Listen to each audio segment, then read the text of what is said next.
Wow. What an intro. The new intro for the Let's Talk Sports Network. What's Now, going on, everybody? We are I'm in, live with the AFC West show, and we got the full house with us tonight. We have Lisa Fox. What's going on, Lisa? Great to have you Hey, back. it's good to be back. And, of course, from Ball and Buds, the man, Omar, the sports professor. What's going on, sir? yes. What is up, my crew? I am doing well. As I mentioned, a little flustered running around, but we got some good games to talk about. And I'm not gonna lie, it was a little longer of an intro, but I actually think that was a much better intro. Loved It it. actually, it actually has real sports and not just like some fake hockey guy like that. No, I like it. There was a little bit of wrestling in there. That was pretty interesting, I got to tell you. There you go. I like it. Very cool. But wait, Omar, you did talk real quick before we did get going. Celtics, Sixers again. I know we talked about this last week. It seems like it's an every Wednesday thing now. Your Celtics are up 75-73. Yeah, I like how this happens when we have our show. It's like it's destined to be a good rivalry for us to have together. And I'm trying to keep my eye out on the phone, but obviously this is more important. But I'm hoping the C's can pull out a victory because y'all are ahead of us right now. And I told everybody once that y'all got rid of Harden and let Tyrese Maxey start, cooking, as the kids say, then good things would happen, and that's what it has. I hear you. All right. And speaking of good things to happen, Omar, it's a great segue for the first game that we want to talk about. Your Raiders versus the Jets, Sunday night game. Omar, I got to apologize. I don't know if you saw the late night show, the roundup show that I did. I watched. Yeah, I did say that game was kind of very unappealing to watch, to put it nicely. Yeah. I heard every shot you had aimed at me in that show. Okay, if you are a big fan of kickers, then obviously that was your game to watch. Raiders did pull that out with only one touchdown all game, but hey, the Raiders win. It's a victory, 16-12 over the Jets, gets them to 5-5. Hey, you guys are 500. Jacobs runs for 116 yards, very good, and Raiders only allow 274 yards of offense for the Jets. I mean, the Jets' offense is really not good, but hey, you under 300. That's a good game. So what? 2-0 in the Antonio Pierce. Reign as head coach. What are you guys thinking as Raider fans? I'm going to go to you first. Yeah, so far so good. We are loving Antonio Pierce in the way that he has brought back the culture of the Raiders to the Raiders. He actually grew up in Oakland, so he's a Raiders fan from when he was a kid. So he's the perfect person to have that nostalgia and know how to bring that back. And the first thing he said was he went up to Josh Jacobs and said, "I'm going to make you the focal point of the offense. You should be the man." And that's exactly what he has established since then, with Josh Jacobs going off for both games for over 100 yards. He also said he was going to get Devontae Adams involved as much as possible. Aiden O'Connell targeted him 11 times with his first 17 throws. He also said that he was going to unleash his defense, starting with a linebacker by the name of Robert Spillane. Who, you may ask?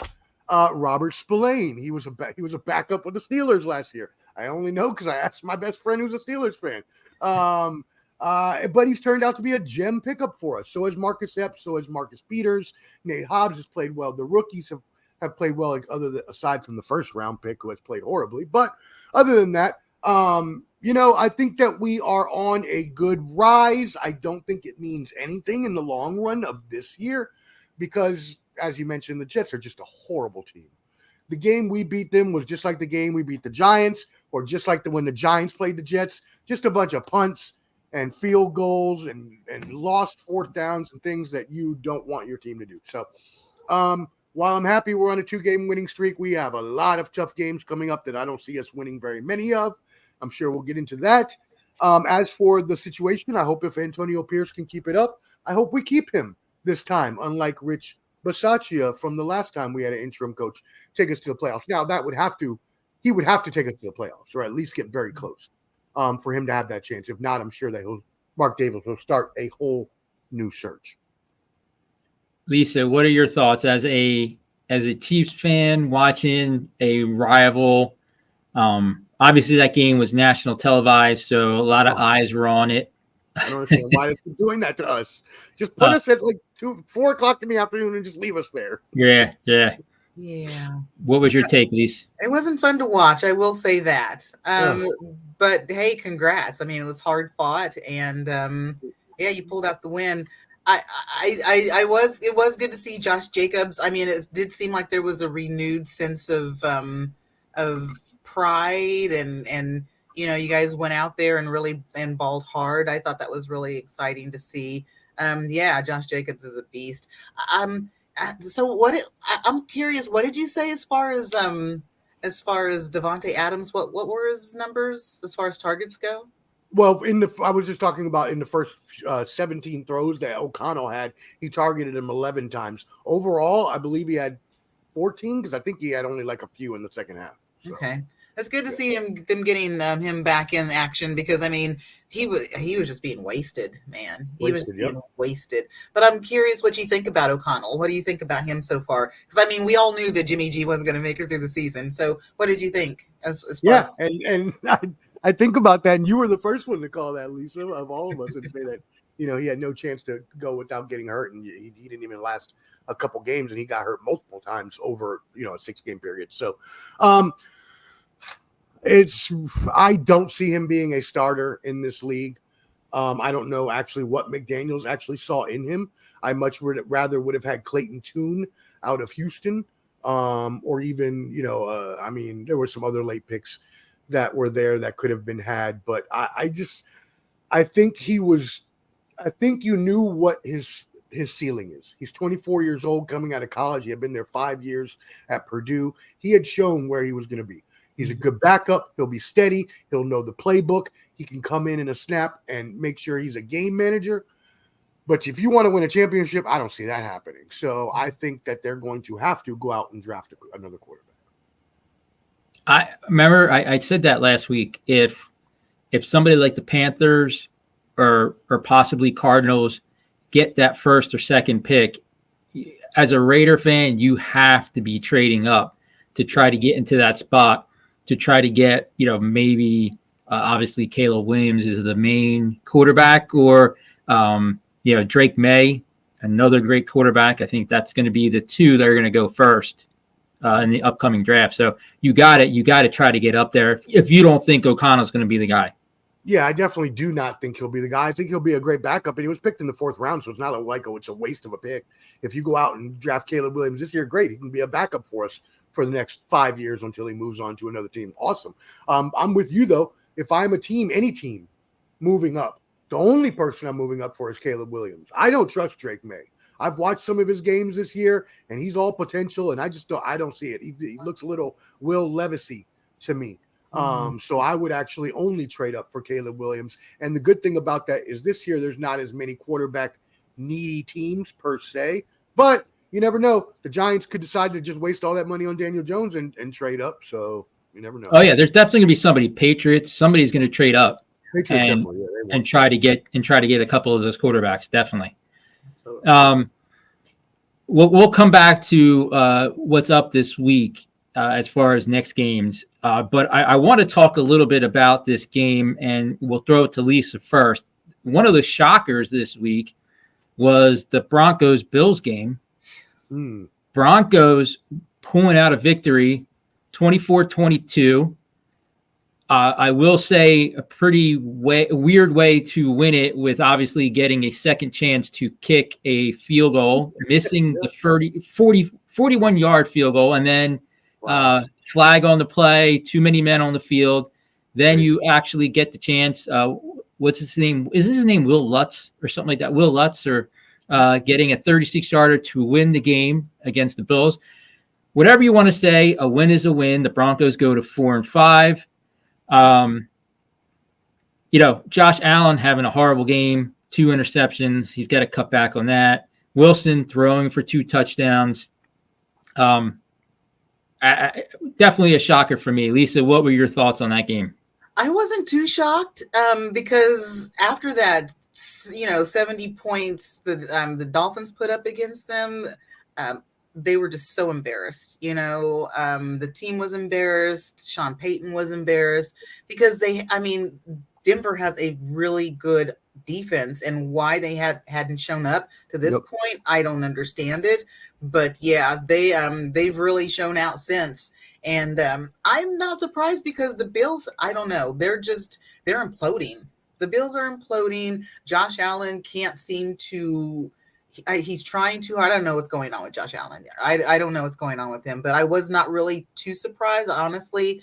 I kind of picked the Broncos to win, although I never really picked the Broncos to win. So, it wasn't really much of a surprise. I was really impressed again with their defense. Like I said, Josh Allen pulled Josh Allen things. So just the fact that they had 12 men on the field kind of encapsulates their whole season thus far. They were playing okay, not great because of the turnovers, but and then all of a sudden when they had an opportunity to win the game, something just really, I don't want to say stupid because I don't like to use that word, but it was just a stupid penalty. So that kind of encapsulates what's going on with the Bills, and I don't know what it is or how they can fix it, but I was not surprised, unfortunately. Omar, was this more of a Broncos win or a Bills loss? I didn't know you were going to ask me that, and that's great that you did, because right after I agreed with Lisa on her point that 12 men on the field is completely unacceptable. Completely. This is not high school football. That's complete. There's no reason, excuse ever for that to happen. I don't understand why that ever happens. There's so many coaches that you have on that field, on the sideline, that can have one person pay attention to just that every play. But anyways, I'm not going to get too upset about it, but I am, because they gave that game away. They gave that game away. And I'm tired of hearing the Broncos fans, including my partner, Hot Take Jake, saying that the Broncos played them tough and won the game. They took it from them. No. The Bills, as Lisa said, turned the ball over 4 times. Josh Allen doing Josh Allen inconsistent things, and they gave the game away. If they wouldn't have had 12 men on the field, Will Lutz, he misses that kick, game over, Bills win. We're not having this conversation about the Bills not being Super Bowl contenders anymore. But since they lost, I had a bet with Hot Take Jake. I had to come and eat my crow on the show and say that they're not Super Bowl contenders anymore. And they're not. That's tough, man, because listen, Bills, when you started the season and you were thinking of, okay, what teams were going to obviously take that next step, the Bills were one of those teams that you thought were going to be going upwards, not necessarily downwards. And there's a lot of things going on with the Bills right now. Obviously that's the AFC East show that they can talk about that. But as far as the Broncos go, you have all these teams in the West that are right there. Obviously you have the Chiefs, who came off of a bye, so we'll talk about their game coming up this week, but really didn't obviously have anything going on this week, so there's no game for them. But there's all these other 3 teams, Chargers, Raiders, and the Broncos, that are all right there, 5-5, 4-5. So it's pretty interesting what's going on at this moment. And one of the most interesting, probably one of the better games of the day, from a standpoint of offense and excitement, was the Chargers versus the Lions. Chargers lose 41-38. As a Charger fan, the minute the Lions got the ball back there at the end, I knew the game was over. Just knowing how the Chargers are. A lot of things got me upset about that game. My blood pressure went up through the roof. I think I was that way all night for the rest of the night. I don't think I was able to sleep for a while. I had to take some sedatives to calm down. Chargers rack up 420 yards of total offense. but give up 533 yards on defense. Wow. Again, giving up over 500 yards to an offense. Now, I understand, the Lions are a very good team, but I don't necessarily think of them as a high-powered offense. So to give up 533 yards, 200 rushing yards, 333 in the pass, it is just frustrating. At this point in time, it's only a matter of when will Staley get fired. I'm hoping that, at some point in time, something happens and the Chargers smarten up and do what the Raiders did and just cut ties and figure something out and move forward. I just don't know if that's going to happen with the way that the Chargers and Spanos as an owner is. So that's my kind of take on this. But as outsiders watching that game, what were your thoughts? Lisa, you can go first. What were your thoughts of that game? I mean, obviously it was a great game to watch. If you didn't have any skin in the game for either team, it was definitely a very entertaining game to watch. It was a really entertaining game. And oh my gosh, the Chargers absolutely could have won that game. Absolutely. Keenan Allen is a beast. I just don't understand how I kind of feel like he's like Kelsey. How can you not stop him? I don't understand. How can you not stop Keenan Allen? I don't get it. But yeah, I think they're gonna wait until the end of the season to can him. I don't know why they haven't gotten rid of Staley at this point, because like what I said last time I was here, defense is not great. There's so many things that they're leaving out there on the field. Kellen Moore, is that his name? Offensive coordinator, yep. I was expecting to see more from the offense now that he's there. So that's a little bit surprising to me. But I don't get it.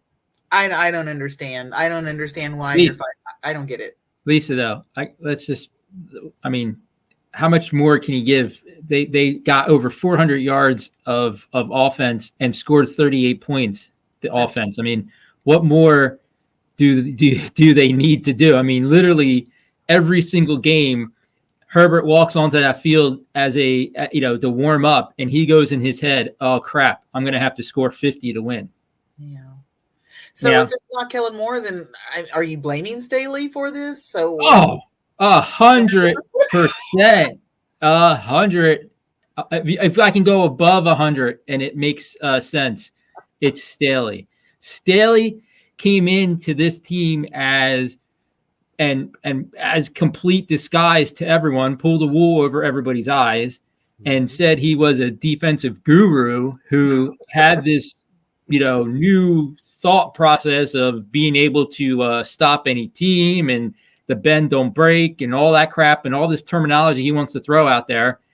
The biggest terminology is they can't stop. They're horrible. They're like a wet paper towel as far as their defense goes. That's true.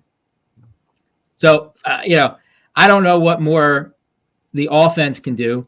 I feel bad for Herbert because, there's so much pressure on him to be perfect, because God forbid if the guy throws an interception and they don't score, he just knows that the game's pretty much over. Yeah. And it's just bad. Omar, what's your take on how it looks? Yeah, let me tie up some loose ends here for everyone. I love the way the synchronicities of life work. First off, I was thinking all along the season, these teams should be closer with the Lions. Every time I made a pick, I'm always like, okay, well, the Lions, they're always in tough, close games. So I would always remember the Lions as being the old Lions, but the Lions surprisingly lead the NFC in offensive yardage at 390 yards per game.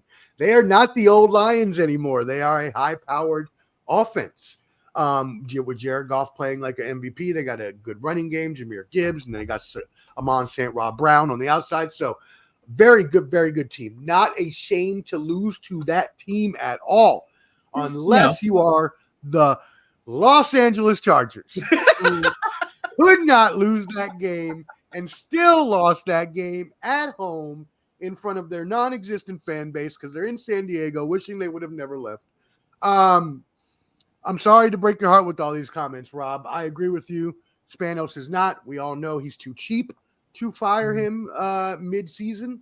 I wish he would and just at least give Kellen Moore a chance, like you said, with the Raiders doing with Antonio Pierce. See what you got, right? You're not going to keep moving on with Staley. I'm tired of Staley. As you mentioned, he was supposed to be Mr. Defensive everything, and he has some of the best players on the planet on his defensive roster, and he can do nothing with them except give up 500 yards every damn game. It's ridiculous. Omar, it's ridiculous. Bosa had one tackle the entire game. Joey Bosa had one tackle the entire game, and the team defense had 0 sacks. That's crazy. That's horrible because you got Khalil Mack too. So look, I understand there's double teams. I understand people are going to focus on some certain defenders, but you've got to scheme. What he was saying. Yeah, multiple quarterback hits, multiple, with that defense that you have. So it's, yeah. I mean, I personally, if it were me, I'd fire Staley this week after y'all lose again because you're going to lose again this week. But it's probably still not going to happen. Wow. No. And here's the problem. And I'm going to throw this both out to you real quick before we'll start getting into this week's games. But the one thing that I think could be a problem is even if you did fire Staley, which everybody will be super happy with, and you put the interim tag on Kellen Moore as the offensive guy there, who are you going to have come in and be a defensive coordinator? Because you have nobody right now on your staff that's able to step up and be the defensive coordinator. So you're still going to have to go out at this point in time in the season and find somebody to run your defense, which to me, I think it's almost impossible to bring somebody in at this point in time. I thought we located him. I thought we located the gentleman. Like, didn't you send me a message with the defensive coordinator's name, or was he just defensive coordinator in name? No, he's in name, dude. He ain't doing nothing. He's just sitting there shaking his head he's collecting a paycheck, just shaking his head. That's great.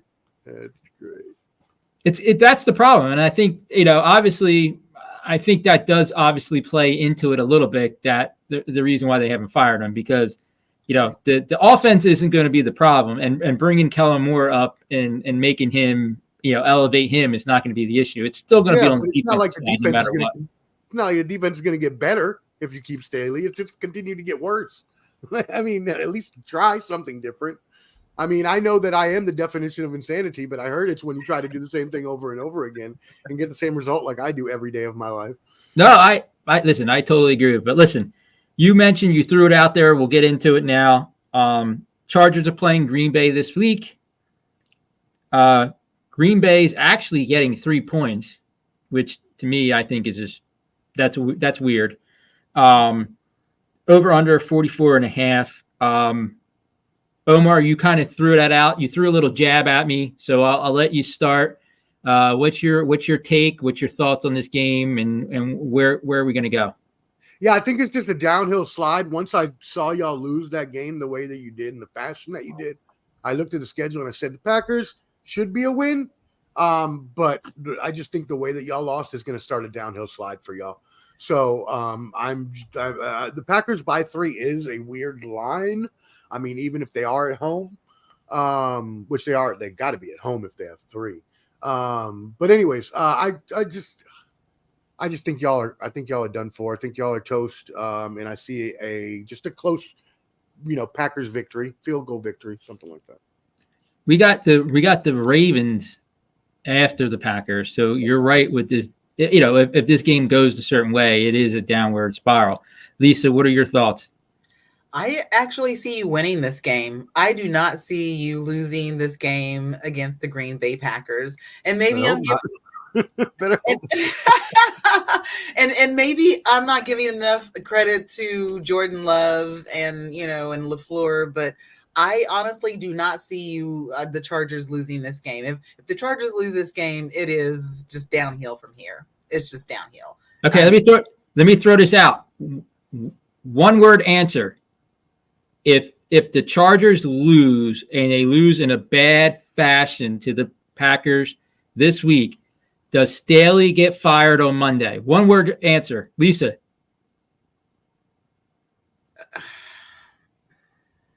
No.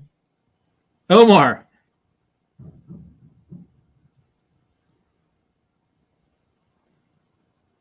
Omar's frozen up there. He is frozen.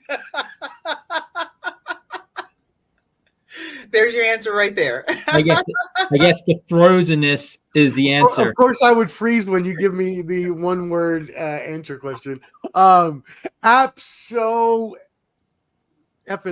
Yeah. I mean, if you could lose by a field goal, and I think that they should fire him. But if you get blown out, yeah, he's gone. Well, and that's the case. I am hoping for a Packers victory then. I'm just thinking in my head that there's only so much a person could take, even if you're that cheap. What do you think, Rob?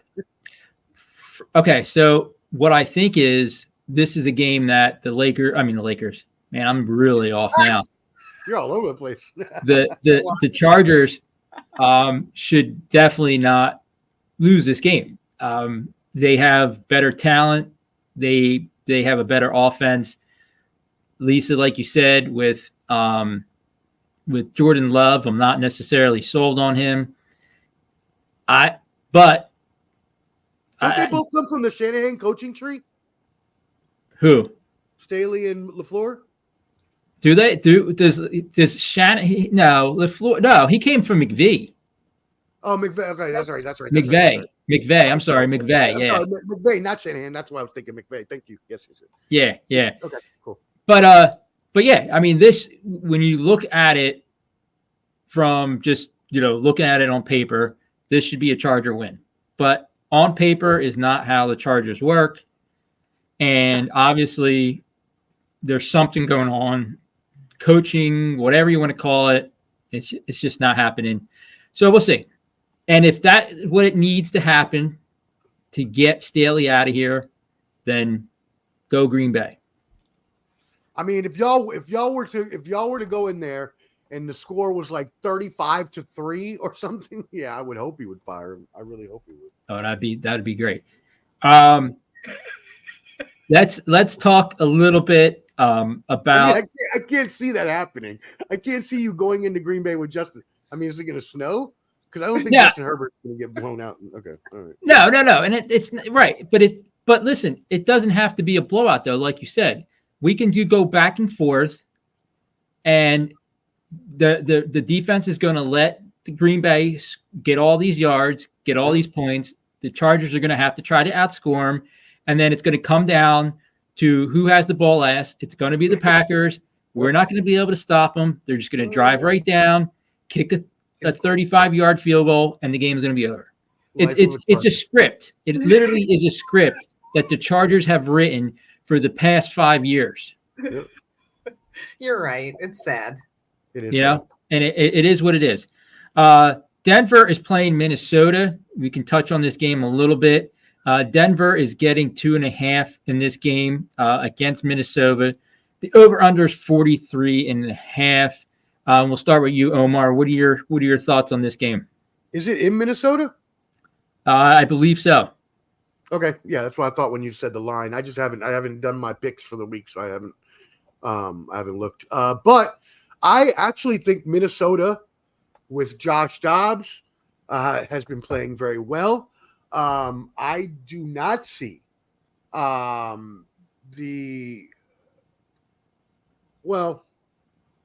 just can't with the Broncos being on, the raise in the standings or whatever it is, this rise that they're on.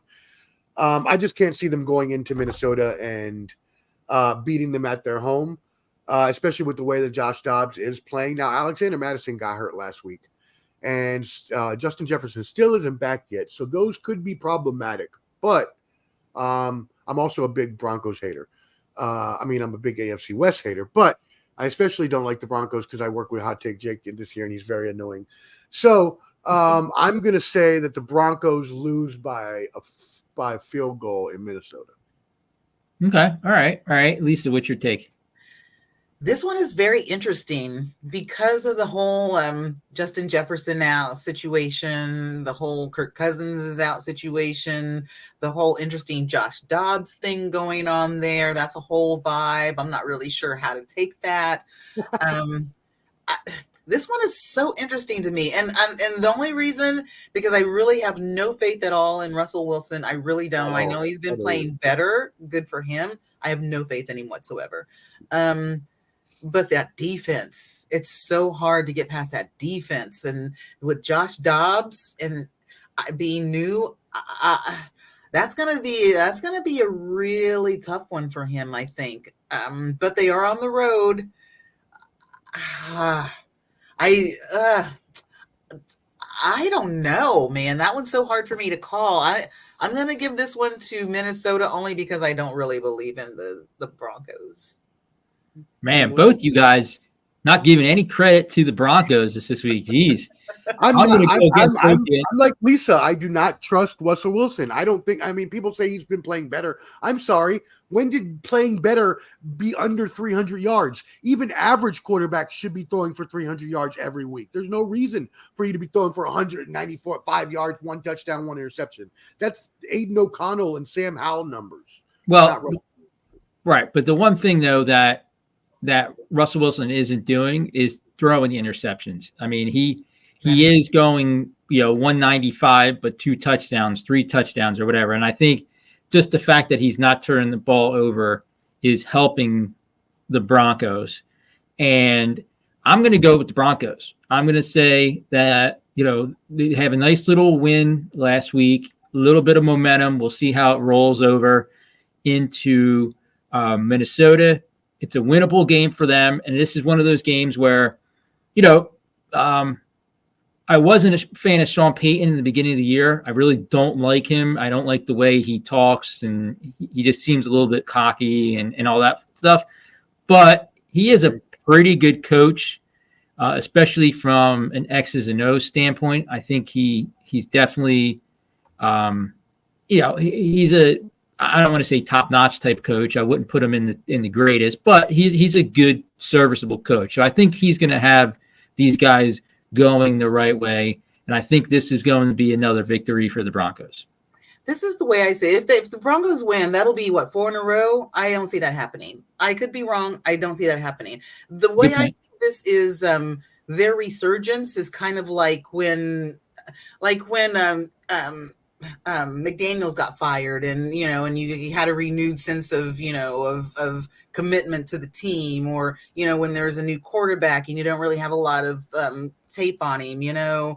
That's kind of how I see the Broncos right now. The resurgence is great for them.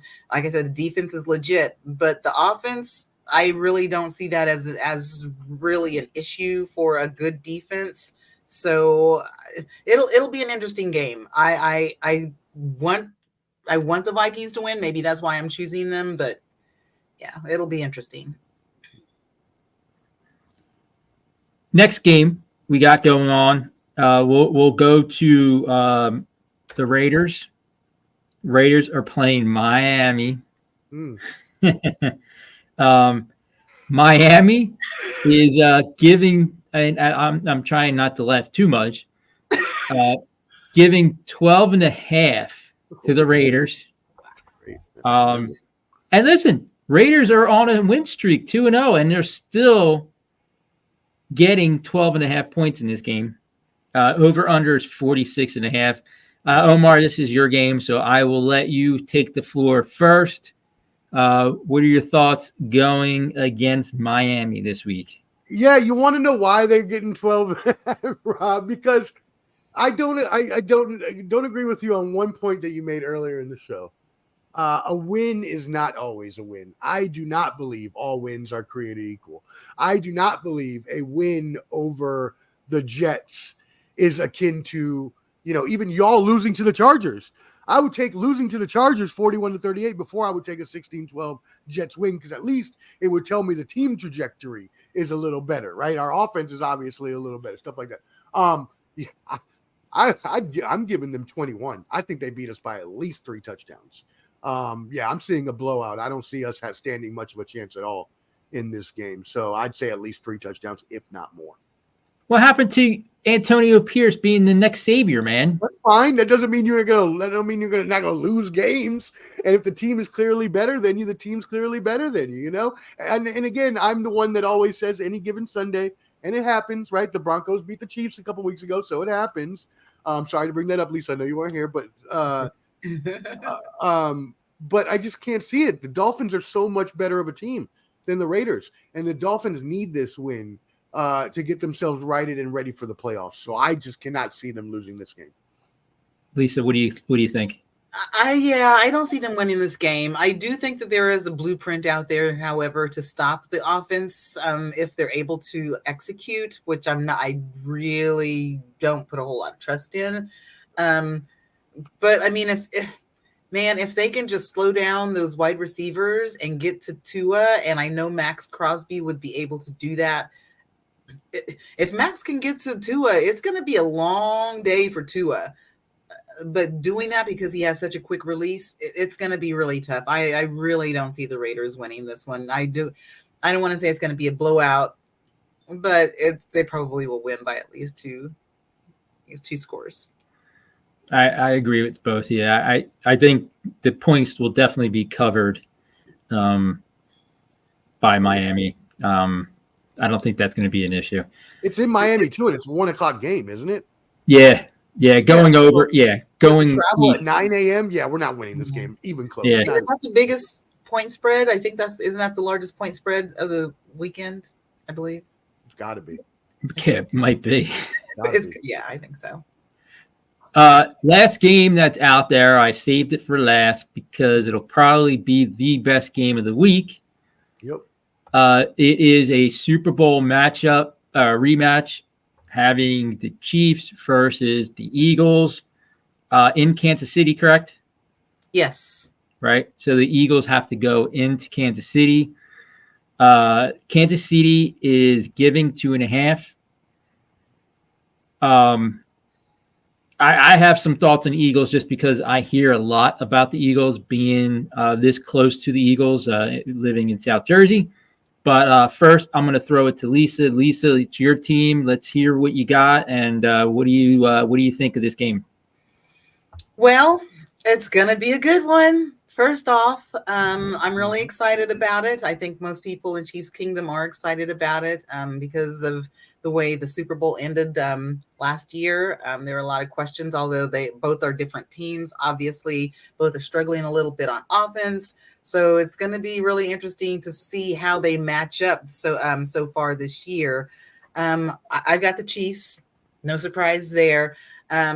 Andy Reid coming off of a bye. I think he's 19-3 in the regular season. So that's really exciting. Patrick Mahomes, I think with that time away, hopefully he will have had a chance to, review the tape. He's not been trusting his wide receivers with good reason. There's not been a lot of separation. Yes, we all understand that. But I also think that there is a way to make this offense work with Andy Reid and his creativity and Patrick Mahomes and his abilities. I think we're going to win. I don't obviously give score predictions on my team, but I think that our defense is going to surprise them because it's totally different than last time. So I think that's really going to give them some issues. As far as our offense, I think that they'll be able to go against that defense, which isn't as stout as it was last year. So I'm going to give the win to the Chiefs. Gotcha. Omar, what do you got? Yeah, I really wanted to pick the Eagles here just because of how much of a Chiefs hater I am. I tried hard to think about that, and I could not bring myself to do it. Primetime, KC, 2 really good teams. I think the Eagles have won a lot this year, and I think they're due for that one little stumble in that midseason, and I think that the Chiefs are actually need this to be on their way, writing themselves for the playoffs, just like I said for the Dolphins, and I think that they will. I mean, it's going to be a close game. It's going to be a very good game. I'd say it's probably a field goal game. Chiefs winning by a field goal, but I think that it's the Chiefs really need to find another outlet for Patrick Mahomes to be able to get rid of the ball, whether that's enacting the running backs on more screen passes, whether that's getting the tight ends more involved, whether that's, whatever they need to do. Because running it through Travis Kelce has worked so far. But again, I just can't see in the playoffs that teams are just going to let Travis Kelce run all over them and do nothing about it. So, this is the time for them to do it. Luckily, they're a really good team. They got a really good record. They have the time that they can work all out of the kinks now. So, oh, and by the way, Andy Reid coming off a bye. His record is like 27-4. So, I mean, I trust Andy Reid anytime he comes off a bye. Oh, and the Andy Reid revenge game. We forgot all about that. I forgot all about that. Oh, yeah, Andy. Oh, yeah, Chiefs win. Oh, yeah. All right. So, come on. I've been listening to a lot of Philadelphia talk radio. So I don't know if that's getting me hyped up in the wrong sense or towards the wrong way. Two key areas to me in this game will be, number one, will the Chiefs receiving core be able to exploit the little bit of the issues that the Eagles D-backs are having right now? I think that's going to be a big matchup. Can Kansas City exploit that? With their receivers right now, I mean, I'm a little bit suspect with that. Obviously, Travis Kelce in the passing game will definitely be needed. The other big matchup to me is DeAndre Swift, coming out of the backfield, running the ball. Will the Chiefs be able to contain him? Because I think he's going to have a big part of this game. Because he definitely is from a matchup standpoint, he's tough. He's tough on a lot of defenses. And the Chiefs defense right now is, I know everybody says they're playing better, but I don't think they've really seen this high-powered of an offense. I mean, the Eagles' offense with Swift, with A.J. Brown, with Devontae Smith, they have so many weapons that they are able to throw out on the field. It's a tough game for any defense. So, you guys talk about Reid being very good off the bye, and he is. But Nick Sirianni is very good at hyping up his players, especially in a game where this is a rematch of the Super Bowl. He's going to have the Eagles hyped up because that's what he does. And I'm going to go the opposite way. I'm going to go the Eagles winning the game. It'll be less than a touchdown, but it'll be probably a little bit more than a 3-point win. So I'm saying by 6 or by 5, the Eagles will pull this game out. I just have a feeling that, it's just more of a feeling. Obviously, I'm not a big Chiefs fan to begin with, like Omar. I mean, you're the same way with everything, but I guess, and maybe being this close to Philadelphia is rubbing off on me a little bit. But I think this is a good week for the Eagles to show that they are the favorite in the NFC to the Super Bowl. And I think this is a good chance for them to show that, because now, there's questions, 49ers getting better, going back to winning and getting healthy. And there's a lot of questions. So Eagles have always been there. They are playing very consistently. Hurts is a great quarterback. He should be in the MVP talk. And this could just be another stepping stone in that MVP talk for Jalen Hurts. I understand where you're coming from with Swift and our defense. And I do think a lot of people don't really trust our defense, and that we're saying that it's like one of the best that we've had. And I think a lot of people still don't trust that yet, because they're so used to the offense and our high powered offense, and our defense just kind of, being serviceable. But our defense is legit. It is 100% legit. We might have some problems initially with Swift, coming out of the backfield, because he is so swift and, not a big guy. But I think that we will be able to adjust to that.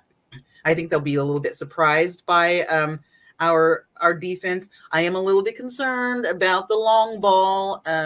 We've had some issues in the past with that.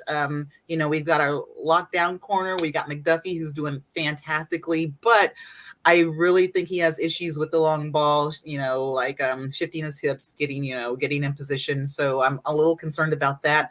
But other than that, I really feel good about our defense. As far as our offense is concerned, we have been having issues, but like you said, coming off of a bye, I really feel that we are going, I don't know. Like you said, I have this feeling that we're going to, get it together. We're going to figure it out. We do have Kadarius Toney that we haven't been using. He is coming off of knee surgery, so he's been limited in use. I think that some of our tight ends that we haven't been utilizing as much, Noah Gray, Blake Bell, hopefully we'll be able to get them in some packages and use them. So I really think that we'll be able to do this. I'm a little concerned about our run game, but I honestly think this is going to be a win for Kansas City. Renee Rice is going to have to step up. Rashid Rice. I'm sorry. Yeah, he's doing really great. I think he will step up, actually. He's been really a bright spot in that crazy wide receiving room that we've got. So fingers crossed. Hey, the gameplay, like I said, this is going to be by far the best game of the week. It's a Monday night game, right? It is a Monday night game. So all eyes will be on it. I mean, obviously it'll be probably one of the highest ratings this year. And it just got a lot of good stories, and should be interesting. Should be interesting for the West this whole week. So a lot going down, a lot of big games. Wins. If there's 4 wins for the West, things could be very interesting. Yeah.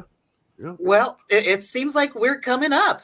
It looked really bad at first, looked really bleak, but AFC West, here we come, baby. Who knows? Hey, I like it. All right. So, Lisa, what you have going on? You are writing now as well, right? As a correspondent for the Chiefs. Did I see that right? Yeah, it's not for the Chiefs. It's for arrowhead1.com. It's just okay. It's just a website for, Chiefs information. So I've been doing some articles for them. I try to write at least once a week. Sometimes it doesn't happen. So I'm just just a contributing writer there. I've been, my podcast has been delayed, but hopefully I'll be getting it up this week. It's called Red Kingdom Rundown. I got a couple of others I'm working on right now as well, but hopefully I can get Red Kingdom Rundown up and running this week. So look for that on YouTube. Omar, what do you got going on, bud? Awesome. Yeah. So the usual, you can first of all check out this past weekend. We had our was that this past week? Yes, this past weekend. We had our Veterans Day. I get so mixed up with all the shows that I have. Combat Sports special that we had this weekend, featuring UFC and Combat Sports insider Clubber D, the Combat G. So go ahead and check that out. That was an awesome time that we had interviewing him and getting all his thoughts on UFC, boxing, and MMA. As well, we had him on the Bottom Line Sports on Tuesday. You can check out the Bottom Line Sports featuring yours truly, Flo, Canteen, and Hot Take Jake. We go on Sundays at 7:30 Eastern after all the day games, right before the night game. We review all the day games, preview your Sunday and Monday night, and then Tuesday we go on at 8 p.m. Eastern, and we do all the other sports. So we'll review your Monday and Sunday night football, preview the next week. We'll do college, NBA, whatever else is on the docket there. So just make sure you stay tuned to all of that. Subscribe at Ball and Buds, BALLANDBUDS for more. That's it. Awesome. Well, I just came off of, I'm doing double duty tonight. I just had my Nova Nation podcast, which we just recorded live at 8:00 that you can see on the Coach's Box YouTube channel. So we do that. and I also will be putting together. My son's been hounding me to get another episode together with him for the Logan's Talk the NBA. So I'll be trying to put that together this weekend. And obviously, I am the one of the last voices you hear on a Sunday night because I am on the late night roundup show talking about the late night game on Sunday nights. So you can catch me there. And obviously, Right Omar, after a Chargers loss, you don't want to watch that. It's a red. no, you don't want to watch you don't want to watch the red face and my cheeks glowing after a Chargers loss. So, but we'll see. Maybe by that time I'll get super lucky and we'll already have a Staley firing. So we'll see. Also, y'all, I am going home next week, and so Wednesday I'm having like a little Friendsgiving. So do y'all want to move the show to Monday next week, maybe, or does that work? Or let's take a look at that because yes, with obviously with Thanksgiving next week, we can talk about that. I'll shoot you guys an email and send out an alert to everybody for next week with the special occasion for Thanksgiving. Sounds good. Sounds good. All righty, guys. Well, thank you for watching. You can watch us on obviously the Let's Talk Sports Network. Please, if you haven't already, subscribe, like, hit the notifications button so you can be ready for when your favorite show comes on live. And thank you for everybody for watching. Stay tuned and take care. Let's go Celtics. Go Chiefs. Yeah, the Celtics already won, dude. I know. Your computer must be freezing there too as well. I'll see you guys. It is.